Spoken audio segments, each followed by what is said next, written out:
Welcome back to Mindcast with Dee, everyone.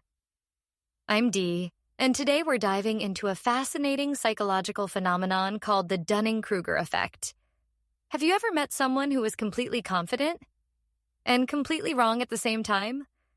Or maybe you've been that person once or twice. We all have. Today's episode is about why that happens, and more importantly, how to spot it in ourselves. Because here's the twist. The less we know, the more confident we sometimes feel.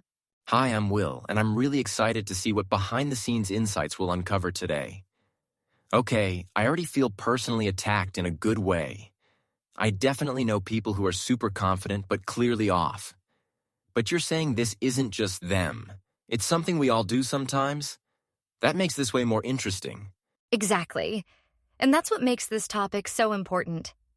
The Dunning-Kruger effect is a type of cognitive bias, which simply means our brain takes mental shortcuts that can lead to mistakes in thinking. In this case, people with low knowledge or skill in something tend to overestimate how good they are at it. And the tricky part? They often don't realize they're making mistakes. So it's not arrogance on purpose, it's more like a blind spot. That's wild. So it's not just people being overconfident, it's that they literally don't know enough to realize they're not good yet? That kind of explains a lot of arguments I've had. And honestly, I've probably done that too without realizing it. Totally. And here's a relatable moment. Imagine someone who just started going to the gym last week, and suddenly they're giving everyone advice on workouts and nutrition. They feel confident because they've learned a little but not enough to see the bigger picture. Meanwhile, someone who's been training for years might actually feel less confident because they understand how complex it really is. That contrast is the Dunning-Kruger effect in action. Oh, wow, I've seen that exact thing. Beginners acting like experts, and actual experts being way more cautious. That's kind of backwards from what you'd expect. Shouldn't more knowledge make you more confident? You'd think so, but here's where another concept comes in. Metacognition. That just means thinking about your thinking.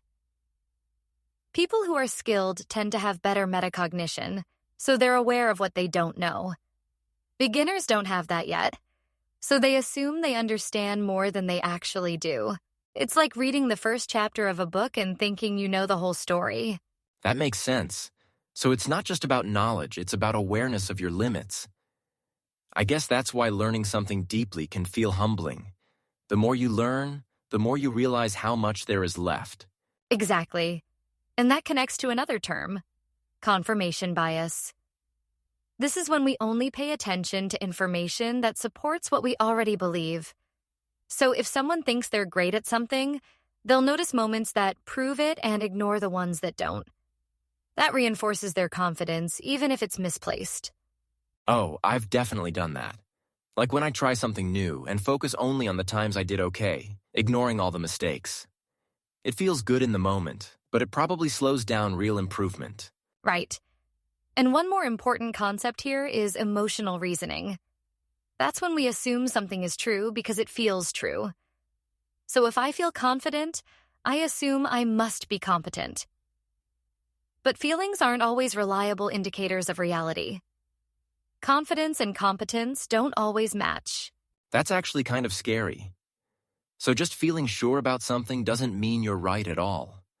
It really makes you question how often we rely on feelings instead of facts.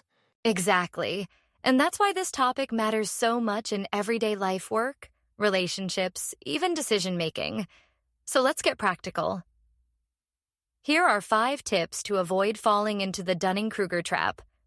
First, actively seek feedback from people who know more than you.